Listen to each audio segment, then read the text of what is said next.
So last time what we were doing was submerged curved surfaces, and this is an extension of that. It's buoyancy, and it has to do when you have a whole object that's submerged or partially submerged. So we could use what we've already learned and look at each surface on a whole object and use our vertical forces in order to figure out the net vertical force or the net buoyancy force, or we can use Archimedes' laws. And Archimedes' laws basically just say that that buoyancy force is going to be equal to the weight of the displaced fluid, and that displaced fluid is the where that object is sitting. Okay, we can prove that just by using our hydrostatic equation on, let's say we have just a cubic kind of a block here, and let's say it's attached to a scale. Okay, so if we take that, blow it up, put a free body diagram, we've got the weight, we're going to have the pressure force at the bottom, we're going to have the pressure force at the top, and then we're going to have the tension reaching up to the scale in that cable that attaches it to the scale. The reason you're going to get this net buoyancy force, this net upward force, is because you're going to have a higher pressure at the bottom of this object than you're going to have at the top of this object, and that is always going to happen. So basically just sum up all these forces and you look at the bottom pressure force. That's going to be P atmosphere plus rho g h plus x. So you're going to get a bigger pressure force here at the bottom, and then times the area, which is x squared. Look at the top, it's P atmosphere plus rho g h, just rho g h, less of a depth down the top, and times x squared.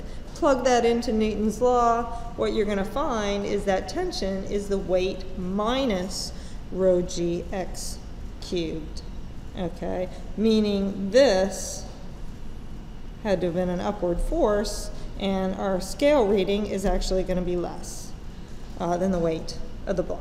We have a net upward force, buoyancy force, call it FB here. That buoyancy force is going to act at the center of mass of your displaced volume. All right, so when we're calculating this, again, if we take the specific weight, or rho g, multiplied by the volume displaced, we're going to get our buoyancy force. So it's a pretty straightforward one-time calculation. Again, remember the force acts at the center of mass of that displaced fluid.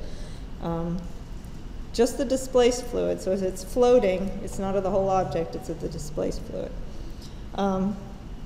So if we had a 100-pound concrete block and x was 1 foot, so 1 foot by 1 foot by 1 foot, plug in values. If it's water, you're going to end up with that scale reading 62.5 pounds. You know you're lighter in water, right?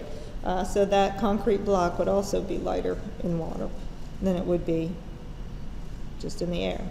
Although there is buoyancy due to air. So we used a cube, but it really doesn't matter what the shape is, because if you like integrated over all the shapes, every time you had some sort of angle, there'd be a vertical component.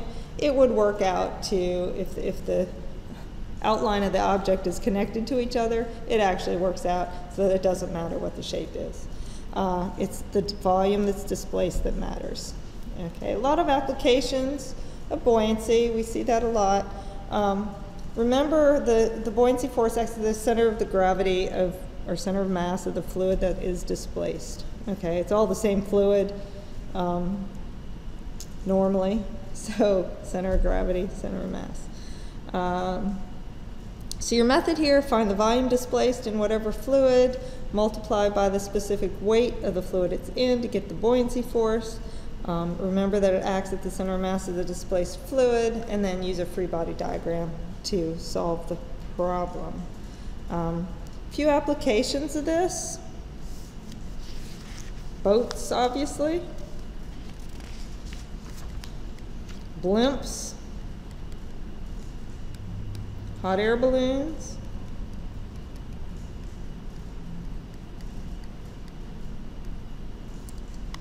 And the hot air balloon works because once you heat it up, the density and thus the specific weight goes down, right? So you have lighter hot air inside the balloon than you have outside the balloon, and so you're going to end up with a bigger pressure outside pushing it up.